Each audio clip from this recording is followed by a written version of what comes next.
Welcome to this explainer. If you've ever felt completely frustrated by traditional dieting, like you're constantly counting calories but seeing literally zero long-term results, well, you are absolutely in the right place today.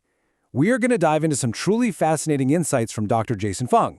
We're going to expose the hidden mechanisms of human metabolism and hopefully help you escape that calorie trap once and for all. Okay, so here's our roadmap for today. First, we'll hit the calorie counting trap. Then move on to hormones, the fat thermostat. After that, we'll break down the 3 types of hunger, dive into the 4 phases of fasting, and finally, wrap up with some golden rules for health. All right, diving right in. Section 1, the calorie counting trap and the 99.7% failure rate. We really need to just go ahead and address the elephant in the room here. Just look at this staggering number on the screen, 99.7%. According to the research guys, this is the actual failure rate of traditional calorie restriction diets for people just trying to reach a normal weight.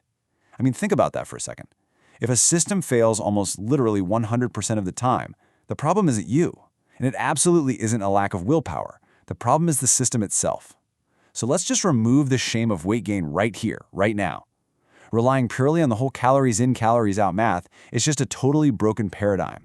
To understand exactly why it's so broken, let's ask kind of a seemingly unrelated question. Why did the Titanic sink?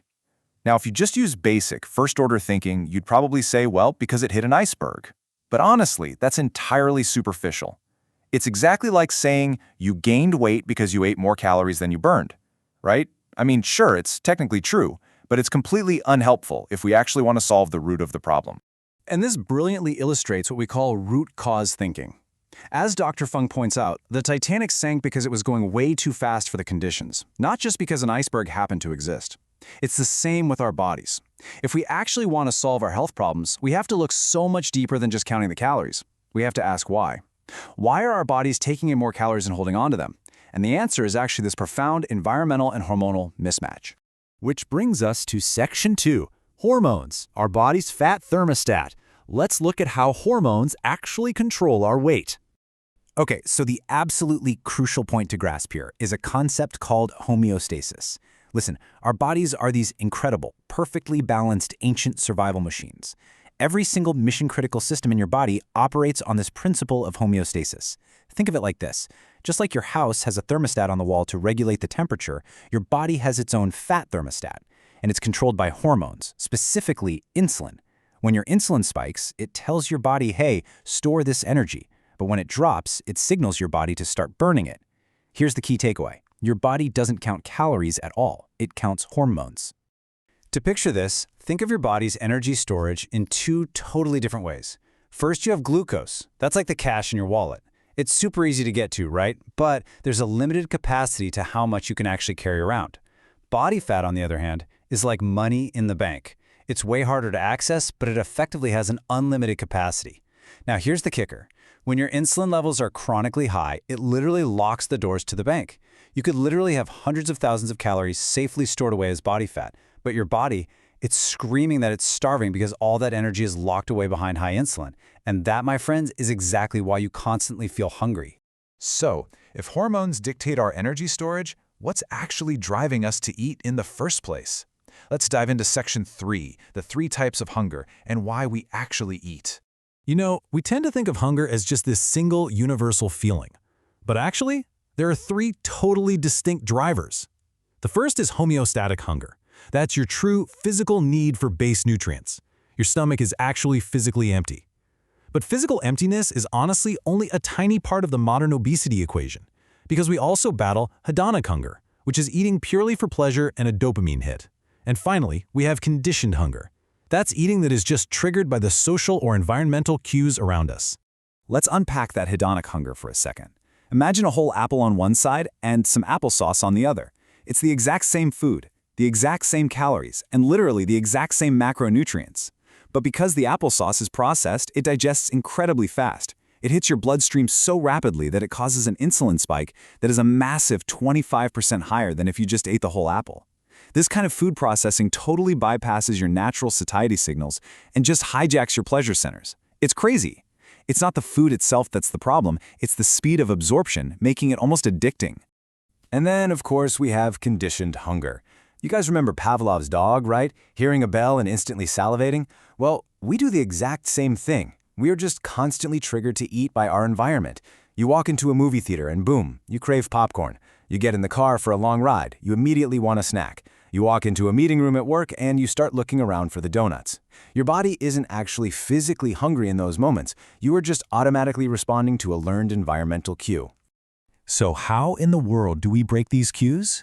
Let's look at Section 4, the 4 phases of fasting. This is the ultimate reset. When we safely structure our fasting, our bodies predictably transition through some pretty incredible phases. At around the 16-hour mark, you completely deplete your glycogen. Remember, that's the cash in your wallet. By 24 hours, you shift into a phase called gluconeogenesis and start a process called autophagy. This is where your body brilliantly breaks down and clears out all those old junk cellular proteins. By 36 hours, your body is relying heavily on deep fat burning and ketones. And get this, your appetite actually starts to drop. But then, somewhere between 3 to 5 days, we enter an absolutely fascinating frontier. And that fascinating frontier involves the number 500. This refers to the wild 4th phase, the fasting mimicking state. Recent research is showing that you actually don't necessarily have to do a strict water-only fast to get these deep cellular benefits. No way! Consuming roughly 500 to 800 calories of very specific foods, we're talking things like steamed broccoli or a good bone broth, can still completely trick your body into thinking it's in an extended fasting state. This gives you a massive psychological break while keeping all those amazing biological benefits going. And the mechanistic results of this phase are just, well, they're staggering. Dr. Fung shared that utilizing this extended modified fasting led to a 70 to 100% reduction in his own severe chronic Achilles tendonitis. I mean, why would that happen? Well, it's because when the body goes without abundant external nutrients for days at a time, it actively remodulates the entire immune system. It literally shuts down unnecessary inflammation just to save energy, which results in this massive systemic reset. Man, that is some empowering knowledge. All right, let's wrap things up with Section 5, Golden Rules for Health. Let's get into some actionable daily tips. Look, you definitely don't have to fast for 5 straight days to start taking control. Check out this brilliantly simple food order hack. Step 1. Eat your meat and vegetables first. Step 2. Eat your carbohydrates about 10 minutes later. By simply changing the sequence of the exact same food sitting on your plate, you can drop your insulin response by a massive 25% compared to if you ate the carbs first. It's crazy. The protein and fiber actually buffer the absorption of the glucose. So let's summarize the overarching golden rules to take away from this explainer today. Number 1, avoid ultra-processed foods. They completely hijack your hormones and your hedonic hunger. Number 2, fast sometimes. Just give your body a break to reset its thermostat. Number 3, go for a walk immediately after your meals. Literally, a simple 15-minute walk right after eating blunts your glucose spikes, mostly because your body intelligently leaves that energy out in the bloodstream for your muscles to use. And number 4, redesign your social cues. Order your coffee on an app so you don't even have to stare at the pastry case. Change your environment and you will change your habits. Let's end today with a really powerful concept called the Lindy effect. Basically, it states that the older an idea or a practice is, the longer it's likely to survive into the future because it has passed the ultimate test of time. Think about it. Fasting, eating whole foods, walking. These are ancient practices, deeply, deeply embedded in our biology. Counting calories? That is a modern, totally flawed invention. So I'm going to leave you with this final provocative question to chew on. If our bodies are perfectly adapted, ancient survival machines, why are we still feeding them like broken modern calculators? Thank you so much for joining me on this explainer. Keep learning, keep questioning, and I'll catch you guys next time.